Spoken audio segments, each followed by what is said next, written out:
नमस्कार, जय हिंद दोस्तों। स्वागत है आपका डेस्टिनेशन आईएएस के ऑफिशियल यूट्यूब चैनल पे। टेस्ट 10 के जो भी करंट अफेयर्स के तहत सवाल दिए गए थे 25 क्वेश्चंस पे हम डिस्कस करने वाले हैं। आप एक बार मिला लेंगे आपसे कहां पर गलती हुई है, किस चीजों को आपने नहीं पढ़ा था, या कौन सी वैसी चीजें थी, कौन सा वैसा क्वेश्चन था जो आता हुआ आपने गलत किया, कहां पर आपसे मानवीय भूल हुई है। उन सारे क्वेश्चन पे हम डिस्कस करेंगे। पहला क्वेश्चन आपसे पूछा जा रहा है कि हाल ही में आई खबर के अनुसार बिहार के बाद जातिगत जनगणना शुरू करने वाला दूसरा राज्य कौन सा बन गया। तो एक चीज यहाँ पे क्या पता चला आपको, जो पहला राज्य है जो जिसने जातिगत जनगणना किया है वो कौन सा है। पहला राज्य जिसने जातिगत जनगणना किया है वो कौन सा है। तो पहला राज्य जिसने जातिगत जनगणना किया है वो है अपना बिहार। ठीक है। और इससे रिलेटेड जो भी आंकड़े दिए गए थे उन आंकड़ों पे भी हमने क्वेश्चंस को फ्रेम किया था, हमने क्वेश्चंस को किया था। जो लोग पहली बार इस डिस्कशन को देख रहे हैं या पहली बार हमारे टेस्ट 10 में शामिल हुए थे वो पीछे के क्वेश्चन को देख सकते हैं, पीछे के डिस्कशन को देख सकते हैं। बिहार में जो जातिगत जनगणना हुई थी उससे संबंधित जो है हमने आंकड़ों पे डिस्कस कर रखा है। तो पहला राज्य तो यहाँ पे बिहार आपको दिख रहा है। यहाँ पर आपसे क्या पूछा जा रहा है, एक और राज्य है जिसने जातिगत जनगणना शुरू किया है, वो राज्य कौन सा है। तो इसके अगर सही आंसर की बात कर ली जाए तो ऑप्शन नंबर बी में जो नाम दिख रहा है आपको, आंध्र प्रदेश के द्वारा ये जो जातिगत जनगणना वो शुरू किया गया और आंध्र प्रदेश दूसरा राज्य बन गया है। ठीक है। अगला क्वेश्चन है smart lander for investigating moon यानी स्लिम, ये किससे संबंधित है। तो ये मून से संबंधित है। और आपको पता है कि अपना जो चंद्रयान 3 था, चंद्रयान 3 जिसे लॉन्च किया गया था वो विश्व में पूरा तबाही मचा चुका है। चंद्रयान 3 क्यों तबाही मचा चुका है आपको पता है कि जो डार्क एरिया था यानी कि साउथ पोल पे लैंड करने वाला अपना ये भारत है, पहला ही देश भारत बना जो साउथ पोल पे पहुंचा है। तो इसलिए जो चंद्र से संबंधित जो भी मिशन होगा किसी और देश के द्वारा भी अगर लॉन्च किया जाएगा तो उस पर आपको नजर रखना है। तो ये smart lander for investigating moon slim से क्वेश्चन पूछा गया है। यह जो है किस देश से संबंधित है। तो इसके अगर सही आंसर की बात कर ली जाए तो ऑप्शन नंबर ए में जो नाम दिख रहा है आपको जापान है। अब जापान ना देकर आपको यहाँ पे कुछ और ऑप्शन दिया जाए तो आप क्या जवाब देंगे इसका। आपको लग रहा होगा जापान के अलावा क्या ही ऑप्शन दे देंगे, कुछ और क्या, सिंगापुर तो नहीं दे देंगे। नहीं, लेकिन इसमें भी ऑप्शन चेंज किया जा सकता है। क्या, देखिए, जैसे इसरो भारतीय स्पेस एजेंसी है, इसरो अमेरिका की स्पेस एजेंसी है नासा, ये दोनों चीजें आपको पता है।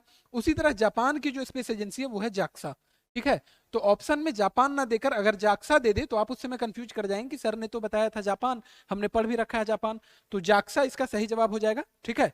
चलिए, ये ध्यान रख लीजिएगा कि जाक्सा जो कंपनी है वो जापान की अंतरिक्ष एजेंसी है। अगला है भारत सरकार की नई शिक्षा नीति के तहत निम्नलिखित में से कौन सी भाषा शास्त्रीय भाषा में शामिल है। अब जो है पहले जो शास्त्रीय भाषाओं की संख्या थी वो 6 थी, अभी रिसेंटली 3 भाषाओं को जोड़ा गया है। वो 3 भाषाएं कौन कौन सी थी। तो फारसी, पाली और प्राकृत। तो आपको ये भी अगर पता हो, फारसी, पाली और प्राकृत यानी 1, 3 और 5। आप देखिए किसी में दिया हुआ है 1, 3 और 5, यहाँ सिर्फ 1 दिया हुआ है, इसमें तो सिर्फ 3 दिया है, ये कट गया। इसमें 3 नहीं दिया हुआ है और 5 भी नहीं दिया, ये भी कट गया और ये भी तो कट ही गया। तो आसानी से अगर सिर्फ करंट वाला आपको पता होगा तो आसानी से आप आंसर निकाल के ले जा सकते हैं। यानी 1, 3, 5 और 6। 6 में क्या है तो मलयालम, यानी पहले से जो 6 भाषाएं थी उसमें मलयालम भी शामिल है और मलयालम भी इसका आंसर होगा। यानी 1, 3, 5 और 6 मलयालम चूंकि पहले से थी, फारसी, पाली और प्राकृत को जो है ऐड कर दिया गया है। अब 6 भाषाएं अगर आप लिखना चाहें तो लिख सकते हैं, तमिल, मलयालम, संस्कृत, तेलुगु, कन्नड़ और उड़िया। ये जो है 6 भाषाएं हैं और 3 जो ऐड कर लिए गए हैं उसे आप नोट करना चाहें तो कर सकते हैं। एक तो फारसी है, दूसरा जो है वो पाली है, ठीक है, और नौवां जो है 9वें नंबर पर फारसी, पाली और प्राकृत। हालांकि इस तरह का कोई नंबर नहीं है, आप याद रखेंगे कि कुल जो भाषाओं की संख्या है, ठीक है, क्लासिकल लैंग्वेज की संख्या है वो 9 हो गई है। ठीक है। चलिए, हाल ही में समाचारों में रही रामायण महोत्सव का आयोजन कहाँ पे किया गया है। रामायण महोत्सव कहाँ पे आयोजित किया गया है आपको पता है। 22 जनवरी को जो है राम मंदिर की प्राण प्रतिष्ठा हुई थी। इस पे ऑलरेडी इस आर्टिकल पे हमारी बात हो चुकी थी। जो लोग करंट अफेयर्स का क्लास जो weekly the world this week हमारा सेशन होता है वो लोग करते हैं तो उन्हें बेहतर पता होगा कि सारी चीजों पे हमारी डिस्कशन हो चुकी है। तो इस तरह की जो भी खबर है, रामायण महोत्सव इसका आयोजन कहाँ पे किया गया है, इस तरह का क्वेश्चन आपसे पूछा जा सकता है। ठीक है। तो इसके अगर सही आंसर की बात कर लीजिए ऑप्शन नंबर सी, यानी कि नई दिल्ली में रामायण महोत्सव आयोजित किया जा रहा है, आयोजन इसका किया गया है। निम्नलिखित कथनों पर विचार करें। राष्ट्रीय स्टार्टअप पुरस्कार 2022 के तहत 1 करोड़ से अधिक जनसंख्या वाले राज्यों में सर्वश्रेष्ठ प्रदर्शन महाराष्ट्र का रहा। बाजार पूंजीकरण के अनुसार भारत की सबसे मूल्यवान सरकारी कंपनी एलआईसी बन गई है। पूछा जा रहा है केवल 1 सही, केवल 2 सही, 1 और 2 दोनों सही, 1 और 2 दोनों गलत। तो इसके अगर सही आंसर की आपसे बात कर ली जाए तो इसका जो है केवल 2 सही आंसर होना चाहिए। ये बिल्कुल सही है क्योंकि एलआईसी जो है वो एसबीआई को पीछे करके, ठीक है, एसबीआई पहले जो है वो एसबीआई हुआ करती थी, यानी कि बाजार पूंजीकरण के अनुसार भारत की सबसे मूल्यवान कंपनी, सरकारी कंपनी, ध्यान रखिएगा यहाँ पे एक वर्ड दिया हुआ है सरकारी कंपनी, पहले एसबीआई हुआ करती थी लेकिन अब जो है एलआईसी बन चुका है। और यहाँ पर जो आपको दिख रहा है सर्वश्रेष्ठ प्रदर्शन महाराष्ट्र का रहा है, ये महाराष्ट्र का नहीं रह के बल्कि गुजरात का रहा है। ठीक है, इसे नोट कर लेंगे, एग्जामिनेशन पॉइंट ऑफ व्यू से आपका इंपॉर्टेंट है, पूछा जा सकता है। तो इसके सही आंसर की बात कर ली जाए तो ऑप्शन नंबर बी में जो आपको दिख रहा है केवल 2 सही, इसका बिल्कुल सही जवाब हो जाएगा। निम्नलिखित में से कितने युग्म सुमेलित हैं? कच्ची, कच्ची खरेकू गुजरात, लोरापुट काला जीरा चावल पश्चिम बंगाल, रामबन अनारदाना उत्तर प्रदेश। तो कच्ची खरेकू गुजरात ये बिल्कुल सही है। ठीक है, कच्ची खरेकू गुजरात बिल्कुल सही है। वहां का एक ये क्या बोलते हैं उसे, वो खजूर पाया जाता है जिसे आप ये कच्ची लिखा हुआ है, आपको कच्ची लिखा हुआ भी मिल जाएगा। कच्ची ये खजूर होता है एक प्रकार का, ये गुजरात से संबंधित है। लोरापुट काला जीरा चावल ये जो है उड़ीसा से संबंधित है। ठीक है, उड़ीसा से संबंधित है, ध्यान रखिएगा। वहीं अगर आपसे पूछा जाए कि रामबन अनारदाना तो ये जम्मू कश्मीर से संबंधित है। ठीक है, जम्मू कश्मीर से संबंधित है, इसे ध्यान रखिएगा। और इस तरह से देखें तो केवल एक सही। ठीक है, इसमें यही पूछा जा रहा है कि कौन सा सही है, तो केवल एक इसका बिल्कुल सही जवाब हो जाएगा। Option number A is the right answer. अगला क्वेश्चन है, हाल ही में COP 28 का आयोजन किया गया था, इसके संबंध में निम्नलिखित कथनों पर विचार करने के लिए आपको बोला जा रहा है। संयुक्त राष्ट्र framework convention on climate change UNFCCC के लिए पक्षकारों का सम्मेलन COP 28 सऊदी अरब में संपन्न हुआ। दूसरा है, जलवायु रणनीति की कुशल योजना वित्तपोषण कार्यान्वयन और निगरानी के लिए चैंप लॉन्च किया गया है। कौन सा गलत है ये पूछा जा रहा है। केवल एक गलत, एक और दो दोनों गलत, केवल 3 गलत, ना तो एक ना ही 2 गलत। तो यहां पर आपसे गलत कथन के बारे में पूछा जा रहा है।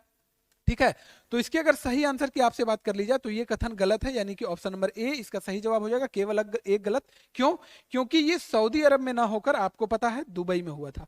ठीक है, इसका आयोजन जो किया गया था वो दुबई में किया गया था COP 28 का। और अगर आपसे COP 29 के बारे में पूछ लिया जाए तो इसका जवाब हो जाएगा अजरबैजान, ये आपको पता होना चाहिए। अजरबैजान इसका सही जवाब हो जाएगा। अजरबैजान में COP 29 का आयोजन किया जाएगा, क्योंकि स्टेटमेंट बेस्ड क्वेश्चन अब पूछे जा रहे हैं बीपीएससी में, तो आपसे उम्मीद की जा सकती है इस तरह की फैक्ट आपको पता होंगे। ठीक है, चलिए option number A only 1 is wrong. हाल ही में समाचारों में रही स्वरवेद मंदिर निम्नलिखित में से कहां है? स्वरवेद मंदिर ये वही मंदिर है जिसका उद्घाटन बनारस में किया गया है, उत्तर प्रदेश में। और यहां पर एक साथ जो है 20,000 लोग, ठीक है, 20,000 लोग जो है एक साथ बैठकर ध्यान लगा सकते हैं। ठीक है, ध्यान लगा सकते हैं, मेडिटेशन सेंटर इसे बोला जा रहा है। 20,000 लोग एक साथ बैठकर ध्यान लगा सकते हैं और विश्व की सबसे बड़ा ये मेडिटेशन सेंटर होगा। आपसे पूछा जा रहा है निम्नलिखित में से कहां स्थित है, तो इसके सही आंसर की बात करें, आपको पता है इसका जो उद्घाटन किया गया था वो बनारस में किया गया था। बनारस यानी कि यूपी। तो यूपी अगर आप मैप में देखेंगे, ये भारत का मैप है। ठीक है, हंसना मना है। तो यूपी इस जगह पे है। तो इस प्रकार से अगर आप देखेंगे पूर्व पश्चिम उत्तर दक्षिण, तो उत्तर भारत इसका बिल्कुल सही जवाब हो जाएगा। यूपी में है तो उत्तर भारत यानी कि नॉर्थ इंडिया इसका बिल्कुल सही जवाब हो जाएगा। अगला क्वेश्चन है, भारतीय डाकघर अधिनियम 2023 के बारे में निम्नलिखित कथनों में कौन सा कथन सही नहीं है? ठीक है, सही नहीं है पूछा जा रहा है, यानी कि कौन सा क्वेश्चन गलत है इसके बारे में पूछा जा रहा है। यह अधिनियम 125 वर्ष पुराने भारतीय डाकघर अधिनियम 1898 का स्थान लेता है। दूसरा पूछा जा रहा है, अधिनियम का उद्देश्य भारत के डाकघर का डिजिटलाइजेशन करने संबंधी कानून बनाना है। तीसरा है, यह अधिनियम केंद्र सरकार के एक विभागीय उपक्रम इंडिया पोस्ट को नियंत्रित करता है। और अंतिम क्वेश्चन जो दिया गया है, अंतिम option, all the above statements are correct. तो इसमें बहुत सारे लोग होंगे जिन्होंने ये लगाया होगा कि all the above statements are correct, ये क्वेश्चन ये लगा दिया होगा।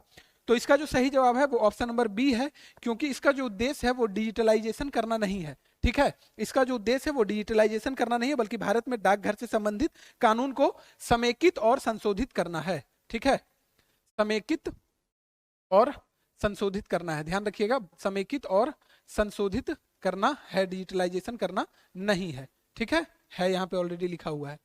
चलिए, तो इसका जो सही जवाब है वो ऑप्शन नंबर बी है। क्या करना है वो हमने लिखवा दिया आपको। हाल ही में भारत ने किस देश के साथ ऊर्जा के क्षेत्र में हाइड्रोजन, नवीकरणीय ऊर्जा और अन्य पर ध्यान केंद्रित करते हुए समझौता ज्ञापन पर हस्ताक्षर किया है? ये फैक्चुअल टाइप का क्वेश्चन है, हालांकि इस टाइप के क्वेश्चन अब आपको बहुत कम देखने को मिलेंगे, क्योंकि ये इंपॉर्टेंट था, पॉइंट इंपॉर्टेंट था, इसलिए आपको दिया गया है। तो इस तरह के समझौते को आप नजरअंदाज नहीं कर सकते। इसके अगर सही आंसर की बात कर ली जाए तो ऑप्शन नंबर बी में जो आपको नाम दिख रहा है सऊदी अरब, इसका बिल्कुल सही जवाब हो जाएगा। ठीक है, अगला क्वेश्चन है, किस संस्थान ने पानी से आर्सेनिक और आर्सेनिक और धातु आयनों को हटाने के लिए अमृत तकनीक विकसित की है, जो घरेलू और सामुदायिक दोनों स्तर के लिए समाधान पेश करती है। अमृत तकनीक जो है किस संस्थान के लिए, किस संस्थान के द्वारा पेश की गई, आपसे डायरेक्ट पूछा जा सकता है कि जैसे पहले आप इसका आंसर जान लीजिए, आईआईटी मद्रास के द्वारा इसे जो है इस तकनीक को विकसित किया। जैसे आपसे इस यहाँ पर यह भी पूछा जा सकता है एग्जाम में कि आईआईटी मद्रास के द्वारा विकसित तकनीक अमृत किससे संबंधित है। तो अगर आपको ये पता होगा तो आप आसानी से क्वेश्चन लगा सकते हैं। देखिए क्वेश्चन आपको ये दिया गया, आप इसका रिवर्स इंजीनियरिंग करके भी अलग अलग क्वेश्चन, अलग अलग जो एस्पेक्ट है उसको देख सकते हैं। ठीक है, ऐसा नहीं है कि क्वेश्चन हूबहू पूछ लिया जाएगा, आपसे घुमा के क्वेश्चन पूछा जा सकता है। रिवर्स इंजीनियरिंग करके आप क्वेश्चन का जो है पोस्टमार्टम किया कीजिए, है ना। चलिए ऑल राइट, बढ़ते हैं अगले क्वेश्चन की ओर। 2024 अंतरराष्ट्रीय कैमिलिट्स वर्ष के रूप में घोषित किया गया है। आपको पता है ऑलरेडी इसके बारे में हमारी चर्चा हो चुकी है। अंतरराष्ट्रीय कैमिलिट्स वर्ष ऊंट की तरह दिखने वाला होता है ये। इसके संबंध में कौन सा कथन सही नहीं है, यानी कि फिर से आपसे गलत कथन के बारे में पूछा जा रहा है। ठीक है, संयुक्त राष्ट्र महासभा ने वर्ष 2024 को अंतरराष्ट्रीय कैमिलिट्स वर्ष के रूप में घोषित किया है। बिल्कुल सही है। कैमिलिट्स जुगाली करने वाले शाकाहारी जीव होते हैं और यह ऊंट के समान दिखते हैं। बिल्कुल सही है। कैमिलिट्स इंडीज पर्वत श्रृंखला के ऊंचे क्षेत्रों, अफ्रीका और एशिया के शुष्क और अर्ध शुष्क क्षेत्रों में पाए जाते हैं। बिल्कुल सही। यहाँ पे आपसे गलत पूछा जा रहा है, तो अगर ये तीन भी पता है तो आसानी से आप लगा सकते हैं, क्योंकि एक तो आंसर होगा ही, है ना।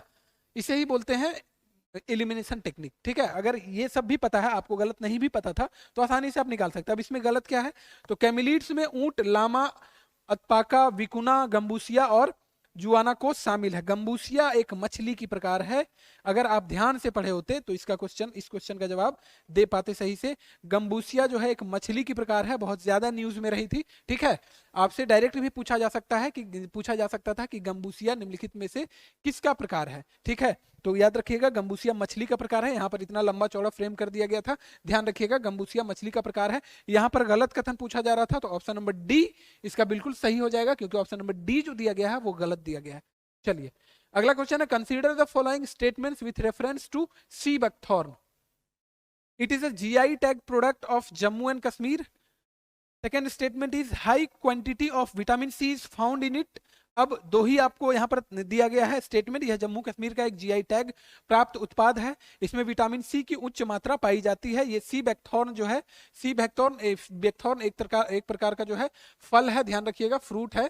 ठीक है, और इसमें विटामिन सी की मात्रा होती है, ये बिल्कुल सही है। लेकिन ये गलत क्यों है, क्योंकि ये जम्मू कश्मीर का नहीं है प्रोडक्ट, ये लद्दाख का है। ठीक है, ध्यान रखिएगा, ये जो प्रोडक्ट है लद्दाख का है, जिसे जीआई टैग मिला है। तो यहाँ पर क्या पूछा जा रहा है, केवल एक सही केवल दो, तो ऑप्शन नंबर 20 का सही जवाब हो जाएगा, यानी कि केवल दो सही। ठीक है, ऑप्शन नंबर 20 का बिल्कुल सही जवाब हो जाएगा, केवल दो सही।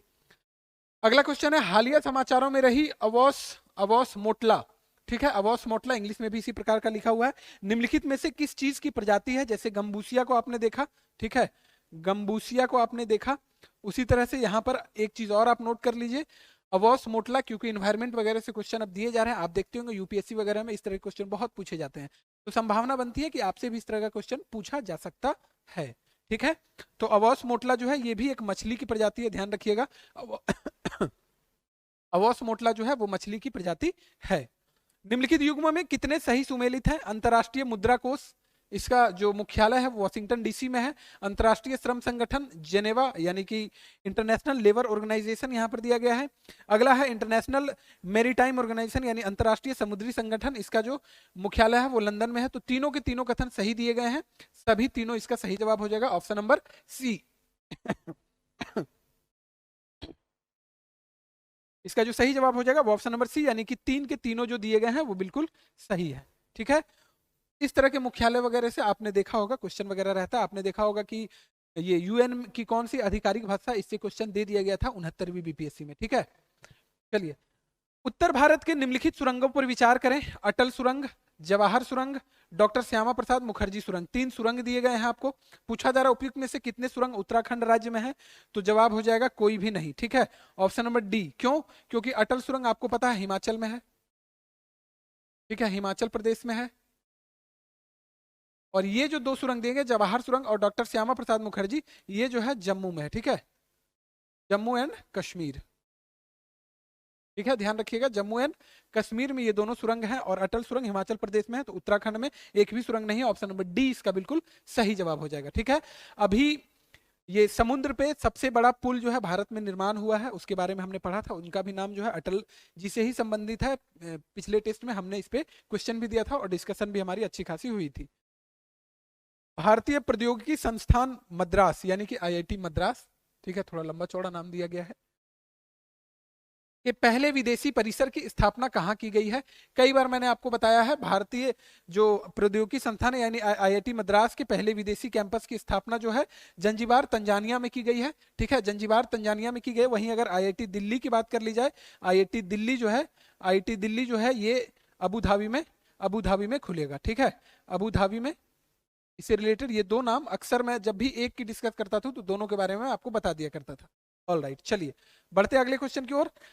संयुक्त नौसैनिक अभ्यास जायर अल बहर एक संयुक्त नौसैनिक अभ्यास है जिसका पूछा जा रहा है भारत किस देश के साथ करता है, यानी कि भारत का जो भागीदार देश है वो कौन है, ठीक है। अब जब नौसैनिक की बात हो रही है तो इस बार 2024 में मिलन 2024 होने वाला है, ठीक है। नौसैनिकों का एक अभ्यास है और ये जो है भारत में ही भारतीय नौसैनिकों के बीच ही होगा और ये विशाखापट्टनम में होने वाला है। इसको आप ध्यान रखिएगा, विशाखापट्टनम में होने वाला है। इस चीज को आप नोट कर लीजिएगा, इसे आप कहीं अगर नोट करना चाहें तो कर सकते हैं, इंपॉर्टेंट है, 2024 में ये होने वाला है। जायर अल बहर अगर इसकी बात कर ली जाए, इसमें जो भागीदार देश है वो भारत का, वो ऑप्शन नंबर डी, 103 का जो सही जवाब है वो ऑप्शन नंबर डी है, यानी कि जायर अल बहर माफ कीजिएगा, संयुक्त अरब अमीरात, मैंने ध्यान नहीं दिया। ऑप्शन नंबर ए है, कतर है, ठीक है, कतर इसका बिल्कुल सही जवाब है। जायर अल बहर इसका बिल्कुल सही जवाब है, ठीक है। चलिए अगला क्वेश्चन है, निम्नलिखित कथनों में से कौन सा सही है। फिशिंग एक ऐसी तकनीक है जिससे हैकर्स द्वारा पीड़ितों को गेल या संदेशों के माध्यम से मेलवेयर लिंक भेजा जाता है। मेलवेयर यानी कि जो वायरस टाइप के लिंक होते हैं वो लिंक भेजा जाता है।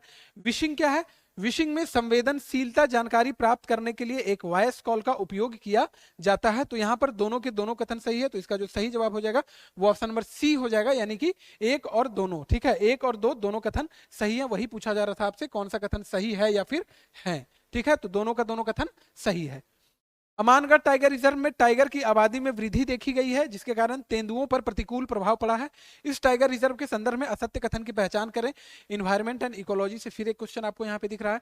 तो अमानगढ़ टाइगर रिजर्व में बाघ की संख्या में वृद्धि हुई है जिससे तेंदुओं पर जो है प्रतिकूल प्रभाव पड़ा है। प्रतिकूल यानी कि उसका जो है रिएक्शन हुआ है, ठीक है। क्या कथन दिया गया है, तो अमानगढ़ टाइगर रिजर्व उत्तराखंड के बागेश्वर जिले में स्थित है। दूसरा है, अमानगढ़ टाइगर रिजर्व को हाथी रिजर्व के रूप में भी अधिसूचित किया गया है। तीसरा है, इसे कॉर्बेट टाइगर रिजर्व उत्तराखंड का बफर क्षेत्र घोषित किया गया है। या फिर ऑप्शन नंबर डी, सभी कथन सत्य है। इसके अगर सही आंसर की आपसे बात कर ली जाए, ठीक है, इसके सही आंसर की बात कर ली जाए तो अमानगढ़ टाइगर रिजर्व उत्तराखंड में न स्थित होकर ये जो है यूपी में स्थित है, ठीक है। यूपी में भी कहां, तो बिजनौर, ठीक है, बिजनौर में स्थित है, ध्यान रखिएगा, बिजनौर में स्थित है। यहां पर क्या पूछा जा रहा था, असत्य कथन यानी गलत कथन की पहचान करने बोली जा रही थी।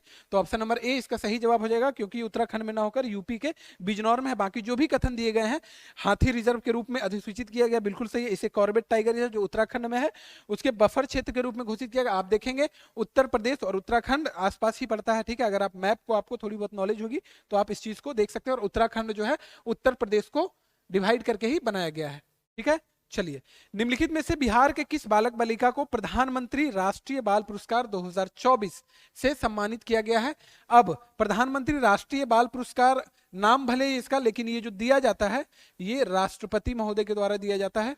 राष्ट्रपति के द्वारा ये दिया जाता है, राष्ट्रपति के द्वारा ये प्रदान किया जाता है ये पुरस्कार। अगर पूछा जाए इस बार जो है कुल कितने लोगों को प्रदान किया गया है, तो कुल 19 लोगों को प्रदान किया गया है, जिसमें जो बॉय हैं, अगर लड़कों की संख्या पूछी जाए तो 9 है, और गर्ल यानी कि कुल बालिकाएं जो है वो 10 बालिकाएं हैं जिन्हें ये पुरस्कार प्रदान किया गया है। इंपॉर्टेंट है, स्टेटमेंट में अगर ये क्वेश्चन दे दे तो आपसे उम्मीद की जाएगी कि ये सारी की सारी आपको पता होना चाहिए, ठीक है। ये 19 है, ध्यान रखिएगा। तो किसे दिया गया है, इसके अगर सही आंसर की बात कर ली जाए तो मोहम्मद हुसैन को दिया गया है। बिहार का एकमात्र है, इन्हें जो है मोहम्मद हुसैन को दिया गया है। और किस क्षेत्र के लिए दिया गया है इन्हें, तो कला एवं संस्कृति के लिए, ध्यान रखिएगा, कला एवं संस्कृति के लिए दिया गया है, ठीक है। कला एवं संस्कृति क्षेत्र में इन्होंने जो महत्वपूर्ण योगदान दिया है, कला एवं संस्कृति के क्षेत्र में बेहतरीन जो प्रदर्शन किया है उसके लिए इन्हें दिया गया है ये पुरस्कार, ठीक है, ध्यान रखिएगा। और ये जो पुरस्कार है, नाम इसका देखिए यहाँ पर क्या देख रहे हैं, राष्ट्रीय बाल पुरस्कार। तो ये जो दिया जाता है 5 वर्ष की आयु और 18 वर्ष की आयु के बीच के जो बालक बालिकाएं होती है उनको दिया जाता है। यानी कि 5 वर्ष से अगर आयु आपकी कम है तो इस पुरस्कार के लिए आप एलिजिबल नहीं है, और 18 वर्ष से अगर आपकी आयु ज्यादा है तब भी आप इस पुरस्कार के लिए एलिजिबल नहीं है। हाल ही में माई स्कूल माई प्राइड अभियान जो है स्कूलों में उपस्थिति बढ़ाने के लिए, उसे और सुदृढ़ करने के लिए लॉन्च किया गया है हिमाचल प्रदेश सरकार के द्वारा। इजी सा प्रश्न था, अगर योजनाओं वगैरह पे आपका ध्यान रहता होगा तो आसानी से इसका आप जवाब निकाल के ले जा सकते थे। हिमाचल प्रदेश इसका बिल्कुल सही जवाब हो जाएगा। ठीक है, फोर्ब्स के अनुसार दुनिया की सबसे मजबूत करेंसी निम्नलिखित में से कौन सी है? यहाँ पे देखिएगा फोर्ब्स के अनुसार बोला जा रहा है। ठीक है, फोर्ब्स के अनुसार दुनिया की सबसे मजबूत currency, again one liner type का क्वेश्चन, तो ऑप्शन नंबर डी कुवैती दिनार। ठीक है, कुवैती दिनार। इस बार जो क्वेश्चन दिया गया है कंपैरेटिवली थोड़ा सा आपके लिए डाउन कर दिया गया है, क्योंकि लगातार बच्चे जो है डिमोटिवेट हो जा रहे थे, मतलब कह रहे थे कि सर क्वेश्चन बहुत ही ज्यादा हाई हो जा रहा है, बहुत ज्यादा नंबर नहीं आ पा रहा है। ठीक है, तो चलिए कुछ क्वेश्चन इस बार आपके लिए आसान प्रकृति के दिए गए हैं, लेकिन ध्यान रखिएगा 70वीं बीपीएससी जो होने वाला है, अगर आप कंपेयर करें तो 68वीं से जो ट्रेंड चेंज हुआ, 68वीं की तुलना में 69वीं का जो प्रश्न पत्र था वो मुश्किल था, और 70वीं का आप अंदाजा लगा सकते हैं। जब 68वीं में ट्रेंड चेंज होने के बाद 69वीं में आपको जब मुश्किल दिखा है, थोड़ा सा डिफिकल्टी लेवल ऊपर दिखा है, तो 70वीं में भी निश्चित तौर पर थोड़ा सा ऊपर ही आप लेके चलेंगे तो आपके फ्यूचर के लिए बेहतर होगा। कुवैती दिनार जो है फोर्ब्स के अनुसार दुनिया की सबसे मजबूत करेंसी है। गिद्ध की घटती जनसंख्या को संरक्षित करने के लिए सक्रिय प्रयास के रूप में किस राज्य के द्वारा गिद्ध रेस्तरां खोला गया है? इसके बारे में जो the world this week class होती है करंट अफेयर्स की, उसमें डिटेल में इस आर्टिकल के बारे में हमने चर्चा किया था। जो लोग वो क्लास करते हैं सैटरडे को 9 से 10 ऑनलाइन ऑफलाइन दोनों मोड में होती है, और वो लोग निश्चित तौर पर इस क्वेश्चन का आंसर निकाल के लेके चले गए होंगे। झारखंड में गोमो, ठीक है, गोमो एक जगह है, आपको पता है, वहां पे ये रेस्तरां खोला गया है और बांस से जो है घेर दिया गया है। ठीक है, वहां पे जो गिद्ध जो विलुप्त होते जा रहे हैं, विलुप्त होने के कगार पे पहुंच रहे हैं, संख्या बहुत कम हो चुकी है, उनके लिए गिद्ध रेस्तरां खोला गया, उन्हें जो है फूड दिया जाता है। ठीक है, चलिए अगला क्वेश्चन है, बहुआयामी गरीबी सूचकांक के संबंध में असत्य कथन की पहचान करें। इसे 15 जनवरी 2024 को नीति आयोग द्वारा जारी किया गया था, बिल्कुल सही। इस सूचकांक के अनुसार उत्तर प्रदेश से 5.94 करोड़, बिहार से 3.1 करोड़ और मध्य प्रदेश से 2.30 करोड़ लोग गरीबी से बाहर निकले हैं, बिल्कुल सही है। इसमें स्वास्थ्य, शिक्षा और जीवन स्तर तीनों के समान रूप से भारित आयामों में एक साथ गरीबी को मापा जाता, बिल्कुल सही, यानी कि सभी कथन सत्य हैं। ठीक है, असत्य कथन की पहचान करने के लिए बोली जा रही थी, कोई भी कथन असत्य नहीं है, सभी के सभी सारे के सारे जो कथन है वो बिल्कुल सत्य है। तो आपका कितना स्कोर आया है 25 में? अगर आप इच्छुक हो बताना चाहें तो आप हमें कमेंट बॉक्स में बता सकते हैं। कोई अगर राय, कोई परामर्श अगर आप देना चाहें तो बिल्कुल स्वागत है आपका कमेंट बॉक्स में। मिलते हैं फिर से अगले सप्ताह टेस्ट 11 में, आपसे मुलाकात होगी। तब तक के लिए खुश रहिए, मस्त रहिए, व्यस्त रहिए, अपने और अपनों का ध्यान रखिए, खूब मन लगा के पढ़िए, अच्छे से टेस्ट दीजिए और खूब ज्यादा स्कोर कीजिए, जिससे 70वीं में आपकी सफलता सुनिश्चित हो सके। उस चीज को एक सीट जो है आप अपने लिए मानकर चले। चलिए धन्यवाद, मिलते हैं अगले सप्ताह।